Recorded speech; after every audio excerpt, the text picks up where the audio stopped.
Hari Om Tat Sat. Welcome to Swmi Jyotirmayananda Society, our journey to self-realization. Please subscribe for the mystical meanings and to enjoy daily satsang. We are currently exploring the scripture Srimad Bhagavad Gita. Commentaries by Swami Jyotirmayananda Maharaj, narrated by myself, Swami Nikhilananda. Today we are starting from Shloka number 36 of chapter number 18. This is the last chapter, as you know, also known as Moksha Sannyasa Yoga, liberation through renunciation. And the Lord is summarizing all the previous chapters and giving us the final essence in this chapter. So God is explaining each quality, and then he says what activity or behavior makes it pure, which one makes it worldly, and which one makes it dull or full of inertia. So today we are starting from shloka number 36. The Lord continues, Sukham tvidanim trividham shunu me bharatarshava abhyasad gamate yatra dukkhantam cha nigacchati. O best among the Bharatas, now hear from me the three types of happiness, of which sattvic happiness is enjoyed as a result of constant practice, which leads to the cessation of misery. So here now God is moving on to happiness, which of course is our essential nature, Sat Chit Ananda. Ananda means bliss, and we all want happiness. Even atheists want happiness. Nobody wants to be unhappy. So, this being the very essence, that also is of three types. Some get happiness through purity, some through worldly activities, and some through dull activities or through inertia. So, here God is saying if we are doing sattvic activities, sattvic nature, then your happiness is derived by waking up early and doing your meditation and sadhana. You are enjoying your constant practice, which you do every day. The day you miss your sadhana, you feel miserable and you feel bad, like as if something is missing. So, while most people would prefer to sleep late, you like waking up early and even have an alarm clock on so you can get that early 1 hour of meditation before you go to work.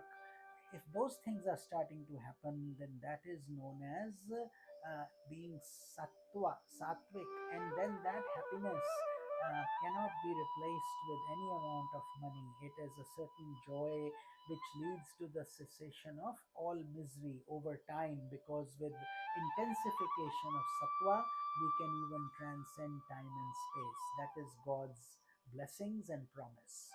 Moving on to shloka 37.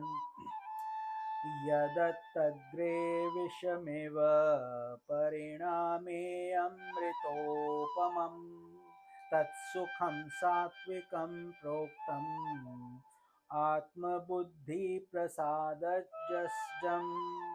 That which appears like poison in the beginning but is like nectar in the end, that happiness is born of the clear understanding of the self and is called sattvic or pure.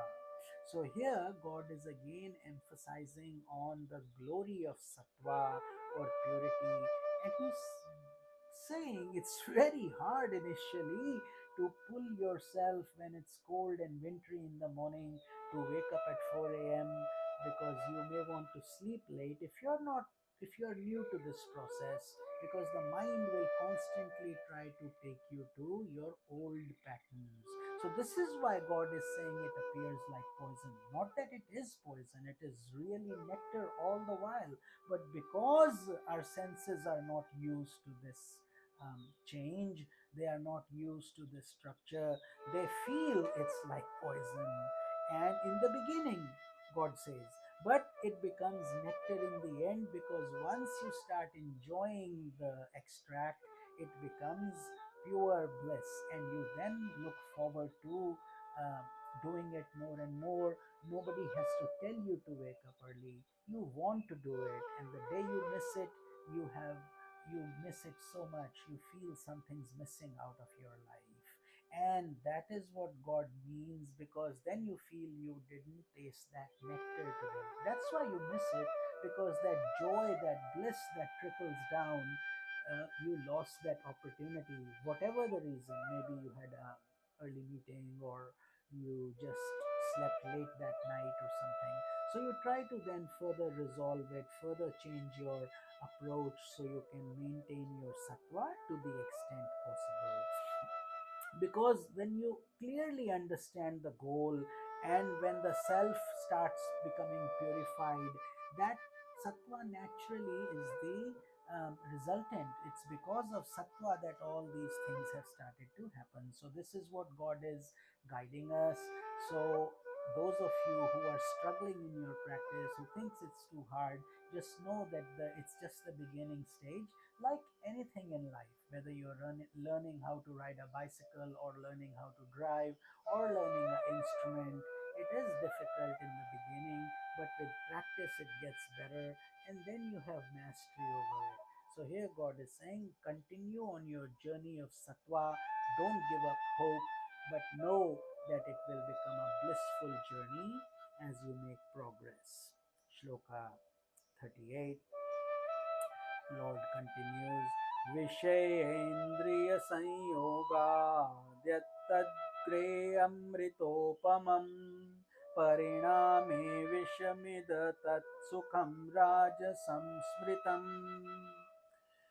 Now God is explaining Rajasic happiness. He says happiness arising out of the contact between the senses and their objects, which is like nectar in the beginning but turns into poison in the end, is called Rajasic or impure. In other words, exact opposite from shloka number 37. What did we discuss in that one, in Sattvic happiness? It feels like poison initially, and it turns into nectar. Here, what is happening? It feels like nectar initially, and then it turns into poison. Because the senses, by definition, want sense enjoyment. So when you see a beautiful sight, a beautiful place, a beautiful book, a beautiful thing, initially you will feel very excited. It will feel like nectar, but ultimately it will turn into poison. So, for example, if you have an exam the next day, and you have to study and prepare for it, but your senses start watching a movie, and you're procrastinating, and you continue that late at night, and then you miss out on your studies. So what tasted like poison nectar in the beginning turned into poison. You lost out on your study time, and you had a bad day in the examination. So if we do that, that is a rajasic activity. It's impure activity. Things should be done at their proper time. So therefore, not that it's wrong to watch a movie, but that timing was wrong, because you had the exam the next day, and you chose to make a poor worldly decision instead of focusing on what was important. So through these real worldly examples also, we can understand how to stay in sattva, how to manage our priorities. But God is giving us these divine rules. These are universal laws actually, and they transcend all religion, all races, ethnicity, sex, creed. All of that is um, kept aside. None of that is mentioned anywhere in the Gita. It is applicable for a Muslim as much as a Christian, as much as a Hindu, or any any faith, because what is needed is a pure mind and an open heart. And most people have closed minds, and this is why they miss out on these nectarine and divine teachings. And therefore other religions have the same thing. They have many good things, but people are generally closed minded, even of each religion themselves. And so, or they don't understand the mystical meanings, and therefore they stay at that level. Whereas spirituality really is global, it's meant for everybody, for all of us to connect to the divine energy. So I hope you enjoyed this shloka, because it is so practical in everybody's life. Shloka 39, Lord continues, Yadagre cha nubandhe cha sukham mohanamatmanaha nidralasya pramadotham tattamasamudahritam. But happiness that keeps the mind deluded from the beginning to the end, and which arises from sleep, laziness, and procrastination, is called tamasic and deluded. So we have to be very mindful of which guna is playing its part. So, although somebody may want to be lethargic and he thinks he's relaxing and enjoying himself, the mind is actually becoming dull and deluded, and from the very beginning to the very end, it is um, in a state of inertia. So, extra sleeping, lots of laziness, and then putting off things, procrastinating things till the last day, sometimes past that.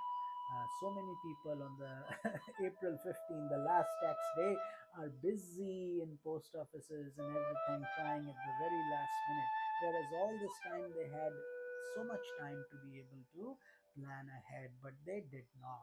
Many people do that, and just know that they are in the tamasic or deluded stage, which must be overcome by activity, action, not by inertia.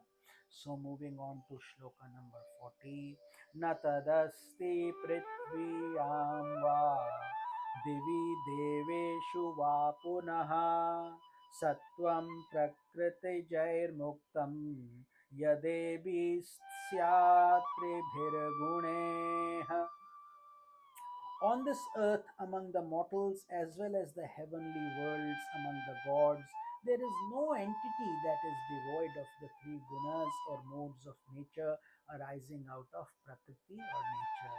So finally, God is saying, all these things I have discussed with you, O Arjuna, they are all happening due to these three gunas of sattva, rajas, tamas, purity, activity, inertia.